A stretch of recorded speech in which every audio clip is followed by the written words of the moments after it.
ესპანეთის მინისტრთა კაბინეტმა მიიღო კანონ პროექტი, რომელიც აჯარიმებს ხელოვნური ინტელექტის კომპანიებს 35 მილიონ ევრომდე, თუ ისინი ხელოვნური ინტელექტით შექმნილ მასალას არ გაუკეთებენ სპეციალურ მარკირებას, ანუ მონიშნას, იმისათვის რომ საზოგადოებამ იცოდეს, რომ ესა თუ ის მასალა დამზადებული არის AI-ის, ანუ ხელოვნური ინტელექტის საშუალებით. საუბარი არის არა მხოლოდ მთლიანად არ ქონაზე მარკირების, არამედ არასათანადო მარკირებაზე.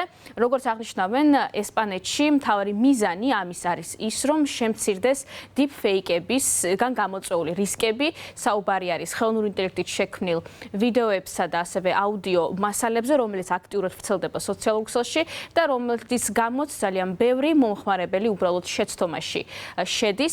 ესპანეთის ხელისუფლების წარმომადგენლები აცხადებენ, რომ მათი შეფასებით საჭირო, რომ ხელოვნური ინტელექტი ფოკუსირებული იყოს და უფრო ხშირად გამოიყენოს სხვადასხვა სამედიცინო კვლევისთვის და სხვადასხვა ბუნებრივი კატასტროფების პრევენციისთვის და არა იმისთვის, რომ გავრცელდეს საზოგადოებაში მისტიფიკაცია და დეზინფორმაცია, რაც არის ერთ-ერთი უმთავრესი გამოწვევა 21 საუკუნის. ასეთი კომენტარი გაკეთდა ესპანეთის ხელისუფლებაში. ესპანური კანონი ეყრდნობა ევროკავშირის კანონს ხელოვნური ინტელექტის შესახებ, რომელიც ჯერ კიდევ 2024 წლის აგვისტოში მიიღეს და თანდათანობით ის უკვე შედის ძალაში. 2025 წლის მარტიდან უკვე ძირითადი ნაწილი შევიდა ძალაში. სწორედ ამას ეყრდნობა ესპანური კანონმდებლობა.